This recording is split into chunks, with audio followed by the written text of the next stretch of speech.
Sahabat Shalom, Bapak Yahweh memberkati kita sekalian. Mari Bapak Ibu Saudara sekalian, malam ini kita kembali bersama-sama akan merenungkan firman Tuhan yang akan berbicara tentang hit papalelu kal hayom. Apa artinya? Kita buka kitab suci kita bersama-sama di dalam kitab Alef Tesalonikim atau kitab 1 Tesalonika 5 ayat yang ke-17. Kitab 1 Tesalonika pasal ke-5 ayat yang ke-17. Sudah ketemu semua? Sudah ya?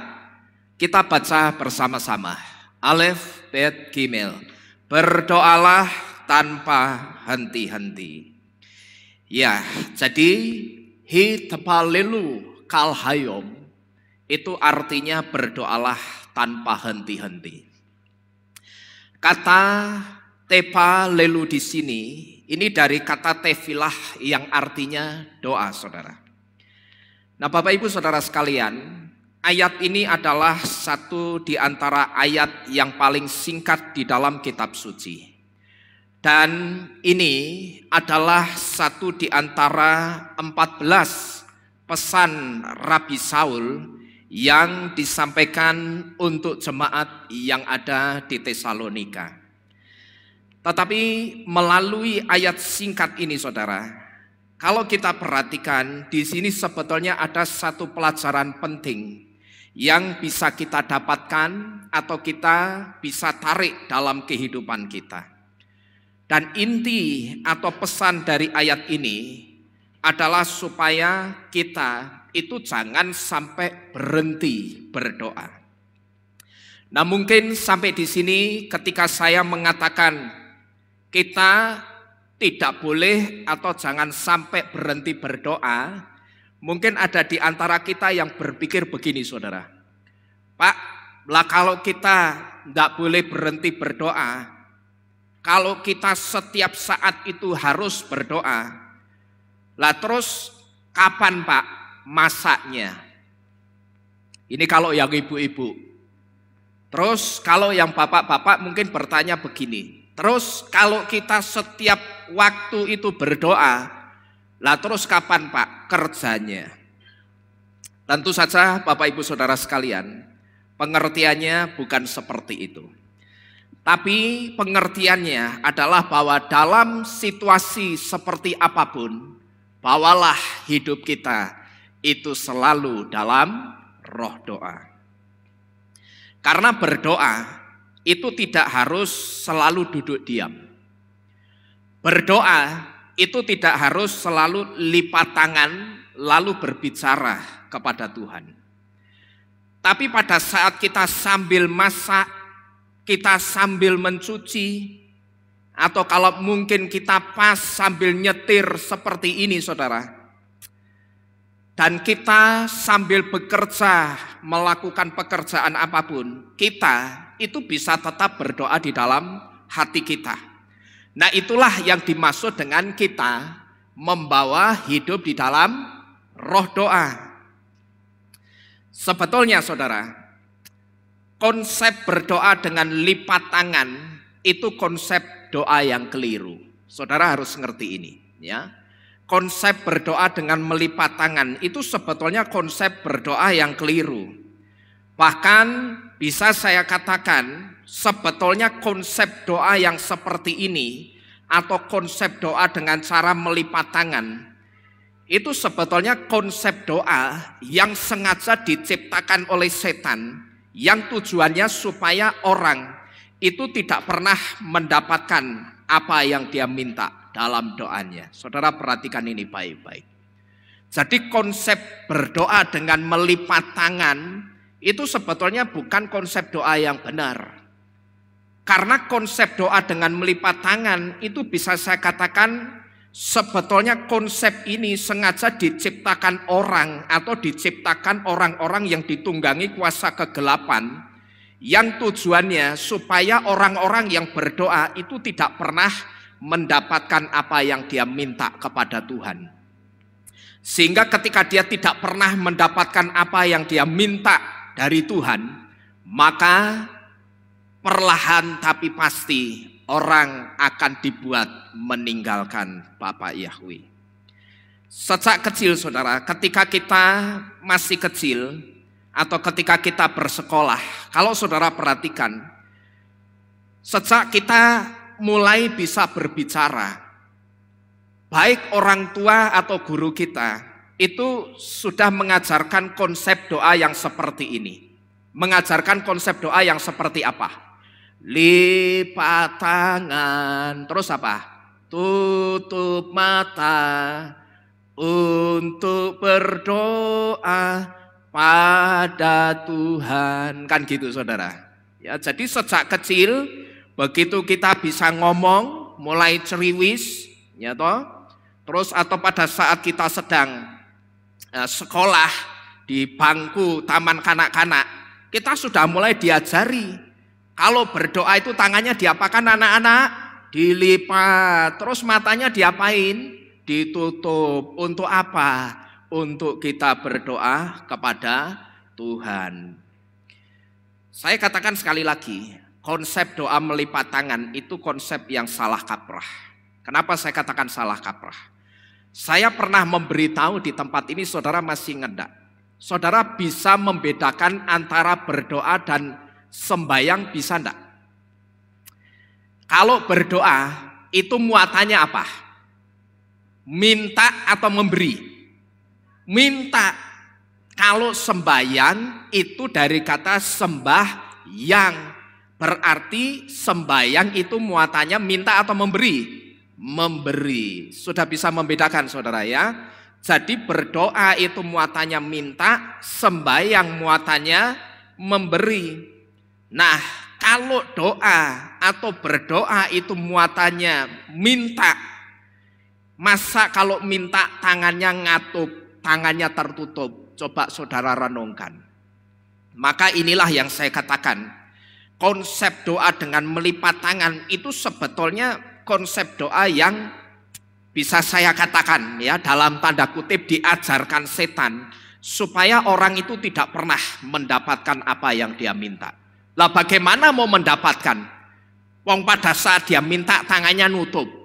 Ini kan sama saja orang itu sedang diajari pada saat kamu dikasih tidak usah diterima. Maka konsep doa yang benar itu tangan tertengadah begini.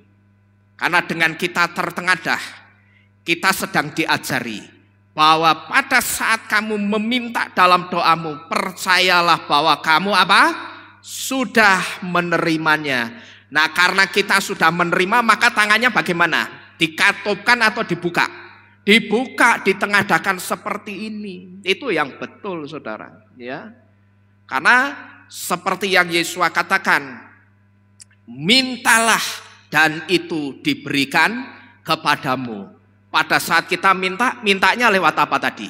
Lewat doa. Dan itu diberikan. Maka pada saat yang bersamaan setelah kita minta, kita akan diberikan apa yang kita minta. Nah, kalau berdoanya dengan menengadahkan tangan seperti ini, kita pasti menerima apa yang kita minta, tidak saudara? Pasti kita akan menerimanya. Amin. Jadi konsep doa yang benar itu harus kita betulkan. Bukan dengan mengatupkan tangan, tetapi dengan menengadahkan tangan kita. Ya, puji Bapak Yahweh, kalau di tempat ini kita semua sudah ngerti, saudara. Tetapi karena firman yang kita dengar ini tidak hanya didengar oleh jemaat Kehilat Mawar Sharon, tetapi juga didengar oleh saudara-saudara kita yang ada di luaran sana melalui YouTube, saya perlu memberitahu konsep doa yang benar ini, saudara. Nah, kita kembali ke firman Tuhan. Pertanyaannya, lalu kenapa Yesua melalui Rabi Saul memberitahu supaya kehidupan kita itu jangan pernah putus dengan doa, atau jangan pernah kita itu berhenti berdoa. Sekali lagi di tempat ini saya memberitahu bahwa setiap apa yang dikatakan atau diucapkan oleh Yesua itu pasti ada maksudnya, saudara. Tidak pernah Yesua itu asal berbicara. Yesua itu tidak pernah asbun atau asal bunyi tanpa ada artinya apapun. Itu tidak pernah. Tetapi saya percaya ketika Bapak Yahweh atau Yesua mengatakan segala sesuatu, setiap ucapannya itu pasti ada maksudnya. Dan tentunya saya katakan maksud dari setiap ucapan Bapak Yahweh ataupun Yesua, maksudnya adalah maksud yang baik. Nah, di sini Bapak Ibu Saudara sekalian, yang pertama, kenapa Yesua mengajar kepada kita melalui Rabi Saul supaya kita jangan berhenti berdoa? Yang paling penting yang harus kita ketahui adalah bahwa karena ada orang-orang yang mendoakan kita juga. Sampai di sini mungkin ada di antara kita yang berpikir, bahkan mungkin ada yang bertanya-tanya di dalam hati. Ya. Loh, memang kenapa Pak?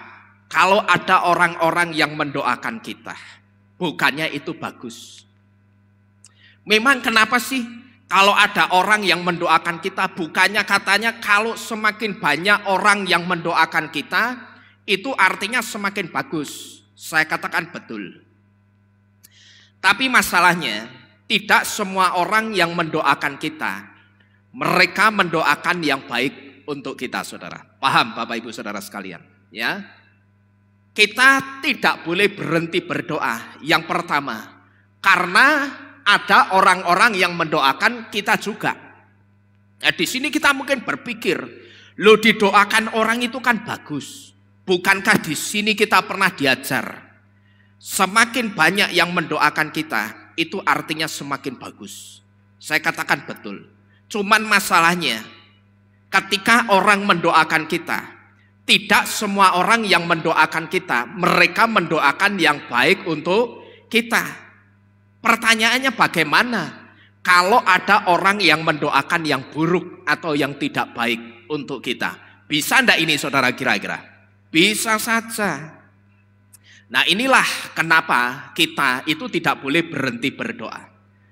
Tujuannya supaya dengan doa kita, yaitu supaya doa kita untuk diri kita sendiri itu akan menggrounding atau melewatkan atau menyingkirkan setiap doa dari orang-orang yang doa itu bukan doa yang baik.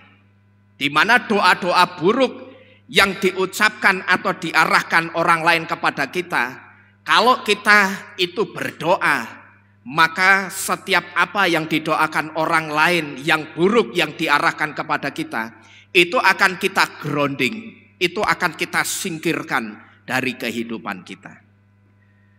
Kita harus menyadari satu fakta, Bapak Ibu Saudara sekalian, bahwa tidak semua orang itu suka dengan kita. Ya, saya perhatikan presiden kita saja, saudara. Presiden kita Jokowi, yang bagi kita, kalau kita melihat kinerjanya, kalau buat saya itu kinerjanya sudah baik. Tapi kalau kita perhatikan, itu saja masih banyak orang yang apa saudara? Nyinyir, ya. Dan saya yakin, tidak hanya orang yang tidak suka itu hanya nyinyir, saya yakin enggak. Saya yakin pasti ada orang-orang yang mendoakan yang tidak baik juga untuk beliau. Entah itu mendoakan supaya beliau cepat lengser, atau mendoakan supaya beliau ini sakit, bahkan mungkin tidak menutup kemungkinan ada orang yang mendoakan supaya presiden kita ini dikutuk, saudara. Atau bisa jadi doa-doa buruk atau doa-doa yang tidak baik lainnya yang diarahkan baik kepada pribadi atau pemerintahannya. Nah, demikian pula dengan kita, saudara. Kita yang sudah berusaha baik dengan orang lain pun, pasti tidak semua orang itu bisa menangkap baik setiap maksud baik yang kita berikan. Dan tidak semua orang itu suka kepada kita, saudara. Dan mungkin ada di antara kita atau ada di antara mereka yang mendoakan yang tidak baik untuk kita. Maka inilah kenapa Yesua melalui Rabi Saul mengajar hendaklah kamu itu berdoa tanpa henti-henti. Atau janganlah kamu itu berhenti berdoa. Karena ada orang lain yang juga mendoakan kita. Tapi tidak semua doa-doa itu doa yang baik. Karena ada doa yang tidak baik atau doa yang buruk yang didoakan oleh orang lain dan itu diarahkan kepada kita. Maka saya percaya ketika kita itu selalu membawa hidup di dalam roh doa, mau orang itu mendoakan yang buruk, yang tidak baik seperti apapun kepada kita, itu tidak akan pernah bisa tembus dan menjamah kehidupan kita. Karena apa? Hidup kita itu selalu dibawa dalam roh doa. Sedangkan kita berdoanya kepada siapa? Kepada Bapa Yahweh. Yahweh itu satu-satunya Elohim, Tuhan yang hidup. Kalau kita menyembah kepada Bapa Yahweh, Elohim atau Tuhan kita yang hidup, itu akan menjadi pembela dan menjadi perisai bagi kehidupan kita. Orang mau mendoakan kita seperti apapun jeleknya, orang mau mengutuk kita seperti apapun kutukannya, percayalah di dalam nama Bapa Yahweh, dalam nama Yesus dan oleh kekuatan Ruach HaKodes, tidak akan tembus menjamah kehidupan kita. Amin. Karena di dalam kehidupan kita itu ada perisai Bapa Yahweh yang kita dapatkan melalui roh doa. Jadi ini yang pertama saudara. Kenapa kita itu harus selalu berdoa? Dan kenapa jangan sekali-kali kita itu berhenti berdoa? Maka terkadang saya perhatikan ketika saya mengajak orang untuk berdoa, tapi orang itu dengan terus terang mengatakan, saya itu terus terang kalau doa malas Pak. Saya terkadang heran saudara. Saya mikir ini orang diajak doa malas itu piye ya? Sedangkan kita pernah diberitahu kalau doa itu nafas kehidupan dari orang percaya. Nah kalau sampai dia diajak doa itu malas, itu kan sama saja dia sedang mengatakan aku itu untuk ambekan, untuk bernafas saja itu malas. Nah kalau untuk ambekan saja malas, ya berarti bisa ndak iman dan kerohaniannya itu hidup? Ndak akan pernah hidup saudara. Ya, maka kalau saya perhatikan orang yang malas berdoa itu tidak pernah yang namanya iman dan kerohaniannya itu bertumbuh dengan baik. Saya perhatikan kehidupan kerohaniannya paling hanya begitu-begitu saja, ya. Jadi Bapak Ibu Saudara sekalian, yang pertama kita sudah diberitahu kenapa kita tidak boleh putus doa atau tidak boleh berhenti berdoa. Karena ternyata di luaran sana tidak semua orang itu suka dengan kita. Dan tidak menutup kemungkinan ketika mereka tidak suka dengan kita, mereka bisa saja mendoakan yang tidak baik untuk kita. Nah kalau hidup kita itu tidak pernah dibawa dalam roh doa, sebetulnya saudara itu sedang memberikan atau membuka satu celah, sekalipun celah itu kecil, tapi celah itu saudara buka sendiri. Ya, saudara perhatikan kita memang diproteksi oleh Bapa Yahweh, tapi itu dengan satu catatan. Ini seperti halnya saya katakan, setan itu tidak pernah takut dengan pendeta yang gelarnya STH, MTH, doktor, profesor sekalipun. Setan tidak pernah takut. Ya, mau itu ada pendeta namanya siapa, di belakangnya gelarnya berderet-deret. STH, MTH, profesor, doktor, setan itu tidak pernah takut. Tapi setan itu cuma takut dengan orang yang diurapi oleh Bapa Yahweh. Dan urapan itu cuma datang dari ketika kita membawa hidup kita itu selalu dalam roh doa. Selama orang itu tidak membawa hidupnya dalam roh doa, jangan harap orang itu akan mendapatkan satu urapan khusus. Maka ketika orang itu malas berdoa atau orang itu tidak mau berdoa, sebetulnya tanpa dia sadari dia itu sedang membuka satu celah untuk kuasa kegelapan itu masuk. Maka kalau tadi saya katakan kita mesti berdoa itu supaya jangan ada celah sekecil mungkin untuk kuasa kegelapan itu intervensi. Nah, kalau orang itu tidak berdoa, kemudian dia sedang membuka celah untuk kuasa kegelapan itu masuk, ya jangan harap ada proteksi atau perlindungan dari Bapak Yahweh. Ya, Bapak Yahweh itu hanya memproteksi orang-orang yang dekat dengan Tuhan. Nah, ini saudara perhatikan baik-baik. Apa yang terjadi di alam supranatural, alam roh, ketika ada kuasa kegelapan yang diarahkan kepada kita, dan saat itu kehidupan kita ada celah sekecil mungkin, kuasa kegelapan itu bisa masuk loh saudara. Jangan dikira tidak bisa masuk, bisa. Ya. Kuasa kegelapan dan intervensinya itu bisa masuk dan bisa mengganggu kita.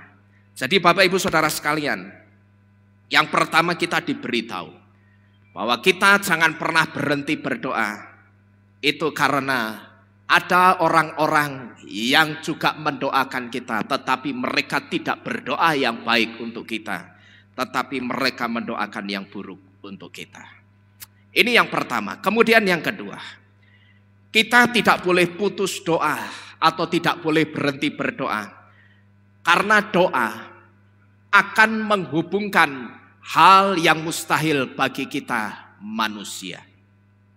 Dan yang pertama, yang paling penting, yang sedang dihubungkan oleh doa adalah kita dengan Bapak Yahweh. Bagi orang yang melihat segala sesuatunya itu dengan logik atau dengan logika, Tuhan pasti akan dirasakan sebagai satu pribadi yang keberadaannya itu sangat jauh dan tidak mungkin bisa dijangkau oleh manusia. Ini bagi orang yang melihat segala sesuatunya itu dengan logik atau dengan logika. Nah, ketika kita berbicara soal Tuhan dengan mereka, maka kalau kita perhatikan logikanya mereka itu akan langsung mengatakan apa saudara? Manusia itu tidak mungkin bisa menyentuh Tuhan dengan cara apapun. Maka disinilah saudara, kita yang adalah orang-orang percaya Tuhan diberitahu supaya jangan sampai kita itu berhenti berdoa. Tujuannya apa? Tujuannya supaya logika kita itu bisa dibuat memahami Bapak Yahweh atau memahami Tuhan dengan baik. Memang logika atau nalar itu juga Bapak Yahweh yang menciptakan. Tujuannya apa saudara? Bapak Yahweh ciptakan logika atau nalar itu tujuannya supaya orang tidak gampang terpengaruh dengan hal-hal buruk yang ada di sekitar kita. Ya, jadi memang logika atau nalar itu yang menciptakan juga Bapak Yahweh. Tapi logika atau nalar itu diciptakan bukan untuk orang itu tidak percaya Tuhan. Tapi logika atau nalar itu diciptakan supaya orang itu tidak gampang terpengaruh dengan hal-hal yang buruk yang ada di sekitar kita. Bukan untuk malah tidak percaya sama Bapak Yahweh. Nah, tapi ketika logika itu tidak diajak berjalan bersama-sama dengan yang namanya hikmat, maka ketika logika itu ketemu dengan hal-hal yang supranatural atau hal-hal yang spiritual, logika itu tidak akan mampu memahami maksudnya dengan baik. Ya, logika itu kalau tidak diajak jalan bersama-sama dengan hikmat dari Bapak Yahweh, maka ketika logika itu ketemu dengan hal-hal yang sifatnya spiritual, hal-hal yang sifatnya supranatural, logika itu tidak akan pernah bisa memahami dengan baik maksudnya. Dan ketika kita berbicara soal Tuhan, logika itu akan otomatis seperti satpam otak saudara. Dia akan langsung ngeblok dengan mengatakan Tuhan itu jauh, tidak mungkin Tuhan itu bisa dijangkau oleh manusia dengan cara apapun. Saya sebut itulah pekerjaannya logika, seperti halnya pekerjaannya satpam otak. Ketika kita mengucapkan kata-kata yang positif supaya iman kita itu tembus sampai ke alam mujizatnya Bapa Yahweh. Ketika kita mengucapkan iman di waktu yang tidak tepat, seperti sekarang ini saudara, ya pada saat saudara sedang seger-segernya, saudara sedang fit-fitnya begini, saudara sedang tidak ngantuk, saudara ngomong iman, kalau saudara tidak terlatih iman saudara, tidak akan pernah apa yang saudara ucapkan itu tembus ke alam mujizat Bapa Yahweh, tidak akan bisa. Ya. Nah, cara nyiasatinya itu ditunggu sampai satpam otaknya itu lengah, baru saudara bisa mengatakan kata-kata iman. Dan apa yang saudara katakan itu baru bisa tembus sampai alam mujizat ketika satpam otak yang ada di otak kita itu sedang lengah. Karena ketika kita lengah, satpam otak kita otomatis juga lengah. Nah, pertanyaannya kapan satpam otak itu lengah? Yaitu pada saat kita sedang ngantuk berat-beratnya. Karena pada saat kita sedang ngantuk berat-beratnya, itu berarti tubuh fisik kita itu sedang lemah. Dan pada saat tubuh fisik kita lemah, maka satpam otak itu juga lengah. Disitulah waktu yang tepat untuk saudara mengatakan kata-kata iman itu. Dan kalau saudara bisa mengatakan itu sampai les saudara tertidur, maka apa yang saudara katakan itu pasti tembus sampai alam mujizatnya Bapak Yahweh. Tinggal besok saudara bangun pagi, saudara bayangkan apa yang saudara katakan semalam itu dalam bayangan, dalam imajinasi saudara. Ya, tinggal kalau saudara bisa melakukan ini terus setiap kali, setiap waktu, apa yang saudara rindukan, saudara impikan, tidak ada yang mustahil bagi Bapa Yahweh untuk dikerjakan dalam kehidupan saudara. Ya. Jadi ketika kita berbicara soal Tuhan, kita bicara soal iman, logika itu akan langsung ngeblok. Tuhan, Bapak Yahweh itu jauh. Dan Tuhan itu tidak mungkin bisa dijangkau oleh manusia dengan cara apapun. Itulah logika. Maka inilah kenapa Yesua melalui Rabi Shaul memberitahu supaya kita itu jangan pernah berhenti berdoa. Supaya dengan doa, apa yang mustahil bagi logika kita, semuanya akan menjadi tidak mustahil lagi. Amin. Supaya dengan kita berdoa, apa yang menjadi satu kemustahilan bagi logika kita, itu tidak lagi mustahil bagi logika kita. Tetapi itu akan menjadi mungkin dan tidak menjadi mustahil lagi. Ini yang kedua saudara. Kemudian yang ketiga, kenapa kita jangan pernah berhenti berdoa? Kita tidak boleh berhenti berdoa karena doa akan membuat hidup kita aman. Karena sebetulnya ketika kita berdoa, kita itu sedang masuk dalam wilayahnya Bapak Yahweh. Nah, kalau kita ada di wilayahnya Bapak Yahweh, pertanyaannya siapa yang bisa nyenggol kita saudara? Tidak ada saudara. Ya. Jadi Rabi Shaul ketika dia menyampaikan pesan dari Elohim atau dari Yesua, di sini dia punya maksud bahwa ternyata ketika kita berdoa, doa itu sebetulnya akan membuat kehidupan kita aman. Kenapa kok doa itu bisa dikatakan bisa membuat kehidupan kita aman? Karena sebetulnya ketika kita berdoa, kita itu sedang masuk dalam area atau wilayahnya Tuhan atau wilayahnya Bapak Yahweh. Nah, kalau kita ada di wilayahnya Bapak Yahweh, siapa yang bisa nyenggol kita saudara? Tidak ada. Kalau ditanyakan siapa yang berani nyenggol kita, mungkin saya katakan ada yang berani. Tapi seberani-beraninya, kekuatan apapun, mau itu kekuatan manusia atau kekuatan roh-roh yang bukan berasal dari Bapa Yahweh, mereka mau berani nyenggol kita seperti apapun, mereka tidak akan pernah bisa nyenggol kita. Asal seperti tadi yang saya katakan di depan, jangan sampai ada celah ya untuk kuasa kegelapan itu intervensi. Nah, caranya bagaimana? Supaya tidak ada celah, banyak-banyaklah berdoa, jangan malas berdoa. Maka tadi saya katakan terkadang saya heran, orang diajak berdoa males-malesan, diajak berdoa aras-arasan. Yang model begini minta kalau dia bergumul, kalau dia minta sesuatu kepada Tuhan, mintanya diberkati. Ya tidak bisa, sampai kapanpun tidak akan bisa. Apa yang saudara baca di depan ini benar saudara. Ya, ini bukan kata-kata belaka. Ini bukan satu tulisan biasa. Bahwa ketika kita berdoa, saat itu kita tidak sedang ada di wilayah kita lagi. Melainkan kita sedang ada di wilayahnya siapa? Bapa Yahweh. Dan hal ini sedang memberitahu kita dua hal. Yang pertama, kalau kita sudah ada di wilayahnya Bapa Yahweh, itu artinya juga segala sesuatu yang kita bawa kepada Tuhan melalui doa, saat itu juga apa yang kita bawa kepada Tuhan sudah jadi wewenangnya Bapak Yahweh. Nah, kalau sudah wewenangnya Bapak Yahweh, ya kita jangan ngatur Tuhan lagi. Kita boleh minta apapun, saudara.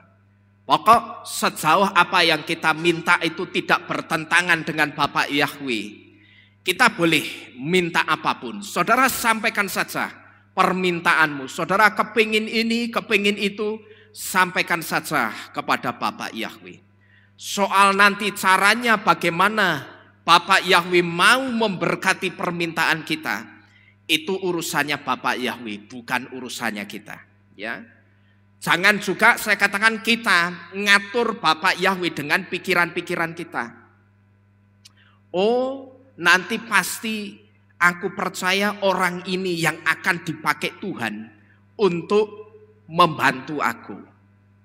Karena kalau aku perhatikan, orang ini yang paling mungkin untuk membantu aku. Karena kalau aku perhatikan, orang ini orang yang paling mampu. Dan sepertinya dialah yang nanti akan dipakai Tuhan untuk membantu aku. Asal kita tahu, saudara, pikiran kita ini akan membuat Bapak Yahweh tidak bisa bekerja dengan leluasa menolong kita. Nah, kalau Bapak Yahweh itu tidak bisa bekerja dengan leluasa menolong kita, akibatnya apa? Akibatnya apa yang jadi pergumulan kita tidak akan selesai-selesai. Karena apa? Kita sudah ngatur Tuhan. Kita berusaha membantu Tuhan dengan mencarikan orang. Oh, kira-kira nanti orang ini loh yang akan bantu saya. Karena tak lihat orang ini paling mampu untuk membantu. Pastilah orang ini nanti yang akan dipakai Tuhan. Saudara tahu? Pikiran kita seperti ini. Sebetulnya pikiran ini justru akan membuat Bapak Yahweh itu tidak bisa bekerja dengan leluasa. Bapak Yahweh jadi mikir, ini kalau tak golkan, nanti yonek pas tak golke pergumulannya, tak berkati pergumulannya. Ya kalau pertama kali yang dia ucapkan, itu haleluya puji Bapak Yahweh, engkaulah Bapak Yahweh yang membuat pergumulanku sekarang menjadi berhasil. Tapi bagaimana begitu pergumulannya gol, ternyata yang dipuji-puji si A, si B, dan si C. Tapi kalau ndak tak gol ke, yo kasihan hidupnya. Ngerti saudara? Ini yang saya katakan pikiran saudara atau pikiran kita itu bikin Bapak Yahweh bingung. Mau memberkati kita. Karena kita sudah ngatur Tuhan. Nanti kira-kira yang dipakai Tuhan mesti orang ini nih. Aku yakin. Wong dia orang yang mampu, ya. Aku yakin dialah pasti yang dipakai Tuhan. Nah di situ Bapak Yahweh mumet.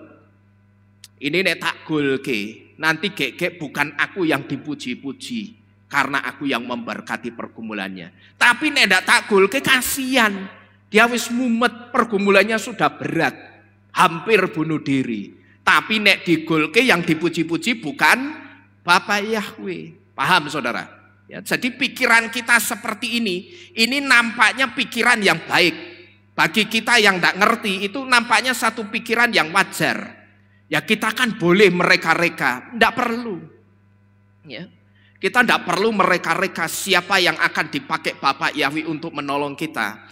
Itu tidak perlu kita reka-rekakan. Bisa tidak Bapak Yahweh sendiri dengan tangannya sendiri yang akan menolong kita? Sangat bisa. Amin. Ya. Karena apa? Karena ketika manusia itu masih memikirkan 1, 2, 3 caranya, Bapak Yahweh itu sudah punya 1000 jalan keluar untuk menolong setiap pergumulan kita. Ini yang harus kita ngerti saudara. manusia itu masih terbatas apa? Nyari jalan keluarnya. Ya toh piye ya carane ya, jalan keluarnya kira-kira apa ya? Jadi masih apa saudara? Jalan keluar masih nyari caranya. Tapi Bapak Yahweh itu sudah punya 1000 jalan keluarnya. Maka tidak perlu kita ngatur Bapak Yahweh. Kita tidak usah ngatur Bapak Yahweh lewat pikiran kita, malah mumet sendiri. Ya. Jadi kita harus ngerti, pikiran kita ini justru akan membuat Tuhan itu tidak bisa bekerja dengan leluasa untuk menolong kita. Dan akibatnya ketika Bapak Yahweh itu tidak bisa bekerja dengan leluasa, pergumulan kita tidak akan pernah selesai-selesai. Jadi ketika kita minta sesuatu kepada Bapak Yahweh, ketahuilah apa yang kita minta itu sudah masuk wilayahnya Bapak Yahweh. Kalau sudah masuk wilayahnya Bapak Yahweh, berarti sudah jadi apa ini? Wewenangnya Bapak Yahweh. Nah, nek sudah jadi wewenangnya Bapak Yahweh, kita boleh ngurusi lagi enggak? Enggak boleh. Sing ngurus biar siapa? Biar Bapak Yahweh, kita enggak usah ngurusi. Wong kita sudah minta, cuman diminta apa? Percaya. Kita cuma diminta percaya. Aku percaya bahwa apa yang aku minta sekarang sudah tidak masuk lagi dalam wilayahku, tetapi sudah masuk wilayahnya Bapak Yahweh. Dan kalau sudah masuk wilayahnya Bapak Yahweh, berarti sudah masuk juga dalam wewenangnya Bapak Yahweh, otoritasnya Bapak Yahweh, gitu loh saudara. Kita tidak usah ngatur pakai pikiran manusia kita. Nanti yang akan dipakai si A, si B, si C itu tidak perlu. Ya, kalau sudah wewenangnya Bapak Yahweh, kita serahkan saja sama Bapak Yahweh. Biarkan Bapak Yahweh itu bekerja dengan leluasa. Kita tinggal nonton mujizatnya saja. Amin. Ya. Dan tidak hanya itu saudara. Kita yang sudah masuk wilayahnya Bapak Yahweh ketika kita berdoa. Ini tadi di depan kita diberitahu bahwa ketika kita berdoa di situ sebetulnya kita sudah masuk wilayahnya Bapak Yahweh. Dan ketika kita masuk area region atau wilayahnya Bapak Yahweh, kita sebetulnya sedang membuat kehidupan kita itu menjadi aman. Ya, coba saya mau tanya saudara. Coba saudara perhatikan, siapa di antara kita yang bisa merasakan ketika kita berdoa, di situ kita langsung merasakan satu ketenangan. Ya, kalau saya bisa merasakan saudara, begitu hati saya itu gelisah, begitu saya tidak tenang, saya langsung datang kepada Tuhan lewat doa. Dan di situ saya langsung tidak pakai lama merasakan satu ketenangan.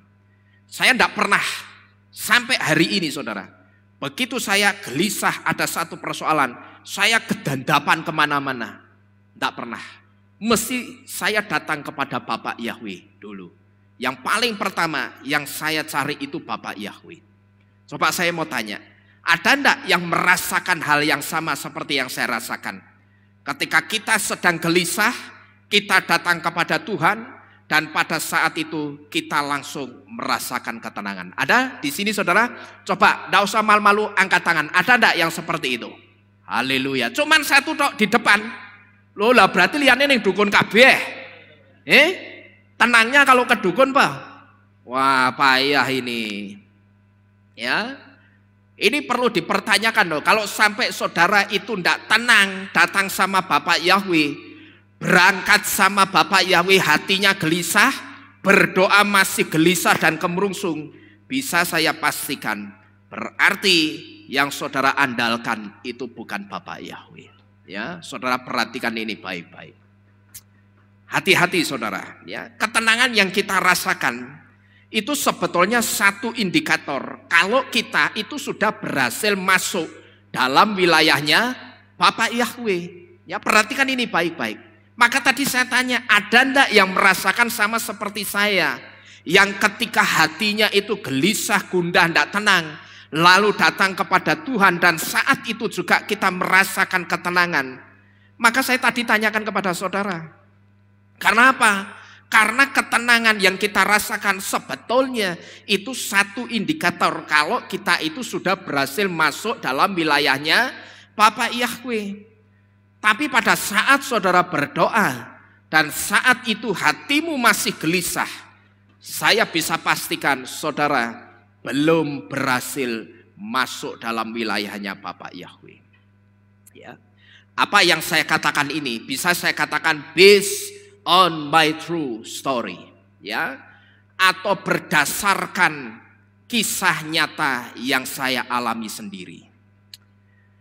Ketika saya mulai gelisah dan saat itu saya berdoa, seketika itu juga saudara, jantung dan hati saya itu mesti tenang, ya. Mau kapanpun tengah malam tiba-tiba saya dibangunkan dan pada saat saya bangun saya merasakan jantung dan hati saya itu tidak tenang, saya gelisah. Tapi pada saat saya langsung bersujud di hadapan Tuhan dan saya berdoa, di situ mesti jantung dan hati saya itu tenang. Yang tadinya deg-degan, yang tadinya gelisah, takut, cemas, khawatir, tapi pada saat itu juga hati jantung saya itu mesti tenang, saudara. Ya. Nah, kalau kita di wilayahnya Bapak Yahweh, saudara, berarti aman enggak kita? Tadi kan kita diberitahu, ketika kita berdoa, sebetulnya kita itu sedang masuk wilayahnya Bapak Yahweh. Berarti kalau kita ada di wilayahnya Bapak Yahweh, kita itu aman enggak, saudara? Enggak hanya aman, tapi saya katakan sangat aman. Ya. Mau ada orang atau kekuatan apapun yang berusaha mau mengganggu kita, kita pasti akan tetap aman karena kita ada di wilayahnya Bapak Yahweh. Jadi inilah kenapa Yesua melalui Rabi Saul kembali memberitahu kita, jangan pernah kamu itu berhenti berdoa. Yaitu supaya apa? Supaya hidup kita itu aman dan jiwa kita tenang. Karena saat kita berdoa, saat itu kita ada di wilayah dan wewenangnya Bapak Yahweh. Kalau kita sudah ada di wilayah dan wewenangnya Bapak Yahweh, saya jamin kita mesti aman. Ini seperti halnya saudara. Saya contohkan begini. Saudara dikejar-kejar sama 50 orang preman. Tapi pada saat itu saudara lari ke perumahan tentara dan saudara masuk ke kantor tentara. Kira-kira saudara aman enggak? Aman, ya. Kalaupun premannya berani masuk, akan langsung berhadapan dengan tentara. Paham saudara? Kira-kira seperti itulah ketika kita itu berdoa dan kita masuk dalam wilayah dan wewenangnya Bapak Yahweh. Kalau sudah kita masuk dalam wilayah dan kewenangannya tentara, siapa yang berani mengusik wilayahnya tentara? Tidak ada, ya bisa babak belur di situ. Paham saudara? Ya, jadi seperti itulah kira-kira ilustrasinya ketika kita membawa hidup itu dalam roh doa. Ya, kita bawa hidup kita dalam roh doa, maka sebetulnya kita itu sedang memasukkan hidup kita dalam wilayah dan wewenangnya Bapak Yahweh. Nah, kalau sudah masuk wilayahnya Bapak Yahweh, sudah tidak usah ditanya lagi. Kehidupan kita segala aspeknya itu pasti aman di tangan Bapak Yahweh. Ini yang ketiga. Kemudian yang berikutnya, Rabi Saul memberitahu kita jangan pernah berhenti berdoa. Itu karena melalui doa Bapak Yahweh akan memberi hikmat yang akan menuntun langkah-langkah kehidupan kita. Kata-kata ini saudara, mungkin bagi sebagian kita akan menjadi kata-kata yang klise. Kata-kata menuntun langkah-langkah kehidupan kita itu kan kata-kata yang klise, Pak. Saudara, apa yang saya tulis di depan ini juga saya katakan based on my true story. Atau berdasarkan apa yang saya alami, kisah kehidupan saya sendiri. Di dalam doa saya setiap saya bangun pagi, saya tidak pernah lupa sampai hari ini untuk saya selalu minta kepada Bapak Yahweh supaya Bapak Yahweh itu memimpin saya pada hari itu. Baik memimpin saya ketika saya berpikir, memimpin saya ketika saya berbicara, maupun memimpin saya ketika saya bertindak melakukan sesuatu. Dan di situ saudara, saya juga selalu minta kepada Bapa Yahweh, saya tidak pernah lupa. Bapa, tetapkan dan tepatkanlah setiap keputusan yang harus saya ambil untuk hari ini ataupun hari esok.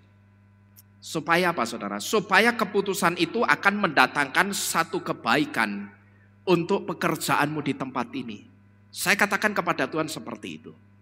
Apalagi kita yang sekarang ini sedang menghadapi satu pergumulan yang saya katakan bukan satu pergumulan yang ringan, tapi pergumulan yang cukup berat.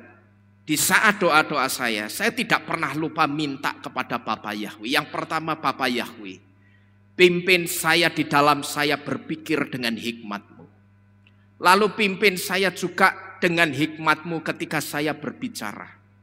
Saya juga minta Bapa pimpin saya ketika saya bertindak mengambil satu keputusan. Tetapkanlah dan tepatkanlah apa yang harus saya ambil. Karena saya rindu setiap keputusan yang saya ambil itu demi kebaikan pekerjaanmu, untuk kebaikan rumahmu di tempat ini, untuk kebaikan jemaatmu dan pelayanmu, juga untuk kebaikan saya dan keluarga saya. Dan itu terus saudara, saya minta setiap kali saya berdoa kepada Bapa Yahweh. Dan di situ saya merasakan betul hikmat yang saya minta kepada Tuhan itu benar-benar diberikan oleh Bapa Yahweh. Dan hikmat itu saya rasakan juga benar-benar memimpin saya. Langkah demi langkah saya itu saya perhatikan, kok kemarin saya berhadapan dengan orang ini saya bisa ngomong seperti itu ya. Lalu di situ saya merenung, saya ini kan bukan orang yang pintar ngomong. Kalau dulu pada saat saya masih bakulan handphone, saya belum terjun masuk dalam ladang pelayanan penggembalaan 100%. Saya memang pintar ngomong. Bahkan istilah untuk menggambarkan lidah saya itu tidak cukup hanya dengan kata-kata silat lidah, tapi karate lidah dan taekwondo lidah. Saking pintarnya saya ngomong, ya. Saya pernah bersaksi kepada saudara. Orang yang datang sama temannya ke toko handphone saya, yang tujuannya cuma nganterin temannya beli handphone, yang tujuannya cuma nganter tapi pulang dia bisa beli handphone juga saudara. Ya. Bahkan dia juga sempat ngutang sama temannya, bayari sih, ya aku tak ganti. Padahal tujuannya datang ke toko saya itu cuma nganter temannya beli handphone. Nah itu apa saudara? Saking pinternya lidah saya itu silat, taekwondo, karate. Ya. Jadi sampai untuk menggambarkan kehebatan lidah saya itu tidak cuma cukup dengan kata-kata silat lidah, tapi dengan taekwondo lidah dan karate lidah. Itu dulu. Cuman pada saat sekarang ini saya merasakan betul, saya itu bukan seorang yang hebat dalam akademis. Saya hanya menyukai hal-hal yang non akademis saudara. Ya, maka terus terang saya itu 2 blok di akademis, ya jujur saja saudara. Nilai saya itu tidak ada yang bagus. Nilai bagus saya itu saya ingat pada waktu SD itu pun kelas 4 baru nunggak. Ya, karena kelas 4 saya nunggak, setelah itu saya belajar giat supayanya jangan besok lagi saya nunggak lagi. Itu baru nilainya bagus, 8, 9, 8, 9, 10, tidak ada 7. Ya, tapi setelah naik ke kelas 5 yang balik maneh. Ya, sampai SMA saya perhatikan seperti itu. NEM saya pada waktu lulus itu cuma 23,24. Urut nih urutnya orang gendah. Ya, 23,24. Tapi di situ saya merasakan pada saat saya berhadapan dengan orang yang saya katakan itu sebetulnya bukan orang biasa. Dia orang pinter. Tapi kok saya bisa ngomong seperti itu setelah tak renung-renungkan sampai rumah. Ya kok saya bisa ngomong seperti itu ya. Di situ saya merenung saudara. Apakah ini hikmat yang saya minta dari Bapa Yahweh itu? Ya, jadi dari apa yang menjadi kesaksian saya ini saudara, kita bisa tahu bahwa ketika Rabi Saul mengatakan jangan pernah kamu itu sekali-kali berhenti berdoa. itu tidak lain supaya kita itu diberi hikmat oleh Bapa Yahweh melalui doa. Paham Bapak Ibu Saudara sekalian, ya. Jadi kita melalui Rabi Saul kita diberitahu jangan sampai kamu berhenti berdoa. Itu rupanya melalui doa Bapa Yahweh itu akan memberikan hikmah atau hikmat yang akan menuntun setiap langkah-langkah kehidupan kita. Saya pernah, bahkan sering saudara, berkali-kali berhadapan dengan orang yang pendidikannya itu jauh lebih tinggi dari saya. Bahkan sempat saya diaturkan waktu khusus untuk ketemu satu orang yang dia rindu suaminya ini mendengar kebenaran Bapa Yahweh. Pada saat berjumpa di satu tempat, selama dalam perjalanan, istri saya di sebelah saya itu sudah khawatir, sudah bingung, nanti kira-kira kamu itu akan ngomong apa. Saya malah jadi takut sendiri. Ya, yang ngadepi saya tapi yang bingung malah istri saya. Dia setelah pulang ngomong sama saya itu tadi bingung. Aku ki mau bingung. Kira-kira kowe iki iso ngomong pora karo wong kuwi pada saat berhadapan dengan orang itu.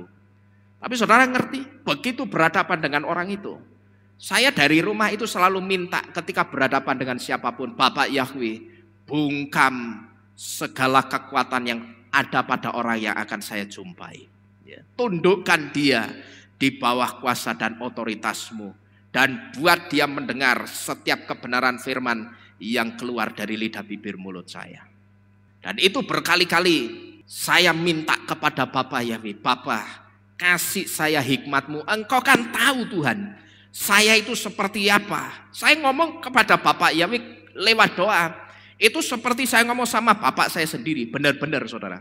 Ya, seperti saya ngomong sama saudara begini ini, yang seolah-olah Bapak Yahweh itu benar-benar kelihatan di depan mata saya. Saya katakan, Bapak, engkau kan ngerti, saya itu gobloknya minta ampun akademisnya. Saya tidak pintar ngomong, saya tidak bisa ngomong. Tolong Bapak Yahweh, engkau urapi lidah bibir mulut saya untuk saya bisa mengatakan kebenaranmu kepada orang ini. Ya, sebelum saya ketemu orang itu, saya minta Bapak bungkam semua roh agamawi yang ada pada orang itu. Jadi kalau saudara mau membawa misi memberitakan kebenaran, saudara jangan pernah lupa minta Bapak Yahweh bungkam dulu roh agamawinya. Ya, terus terang mohon maaf saya harus mengatakan, kemarin hari Risuan pada saat acara pemberkatan Hana dan Witi, saya merasakan roh agamawi, roh nenek moyang itu kuat, ikut masuk ke tempat ini dan berusaha intervensi saudara. Karena apa? Orang-orang yang datang secara khusus yang ada di sebelah kanan kita ini, ya, yang kemarin saya dudukkan di sebelah kanan semua ini bukan orang yang percaya Bapak Yahweh. Bahkan ya pernah dulu kejadian ya pada saat pemberkatan perkawinannya Alena, saya sempat dapat laporan katanya khotbahnya kok suwimen. Lah khotbah ning kawinan kok suwimen. Nek pendeta kuwi iso diatur, iso disetel. Yesusnya diusir kok. Ya, bahkan saya dengar seperti itu juga.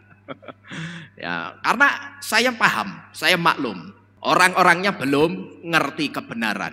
Jadi pada saat saya ngusir roh Allah dan roh Yesus Kristus, rohnya itu pasti protes. Dan manifestasinya kepada siapa? Ya kepada pemujanya. Maka begitu sedang tidak ada di Keilat, kalau di Keilat dibungkam, tidak berani berkutik. Bukan karena dia sebagai tamu, tapi memang karena rohnya dibungkam. Kita sudah minta sejak awal. Bahkan sebelum hari H pemberkatan, beberapa hari sebelumnya saya sudah bawa dalam doa keluarga dari masing-masing mempelai yang tidak di dalam Bapak Yahweh. Karena saya ngerti orang-orang yang tidak di dalam Bapak Yahweh itu roh agamawinya kuat saudara.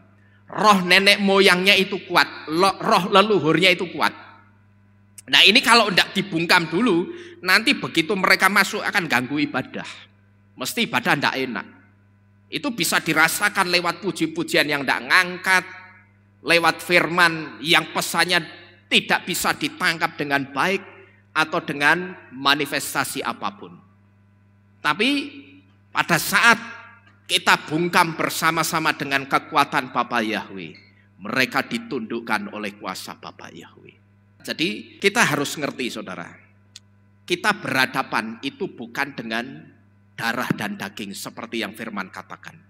Kita berhadapan itu dengan penguasa-penguasa di udara yang memakai orang-orang tertentu untuk menciptakan masalah dimanapun ada kesempatan. Jadi Bapak Ibu Saudara sekalian, hari ini kembali kita diberitahu bahwa kita tidak boleh berhenti berdoa. Itu supaya kita bisa diberikan hikmat oleh Bapak Yahweh melalui doa kita.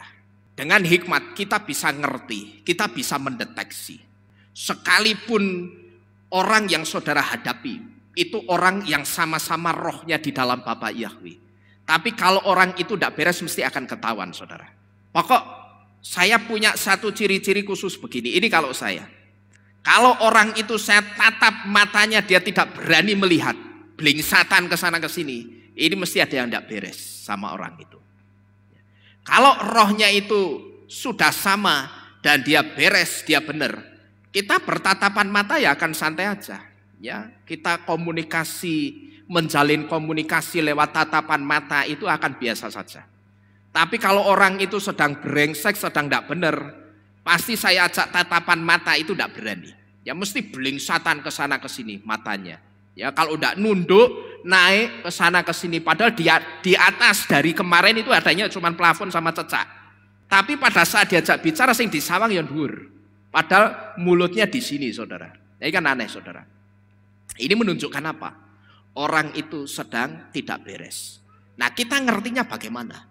Kita ngertinya itu melalui hikmat yang kita dapat melalui hidup kita yang selalu kita bawa dalam roh doa.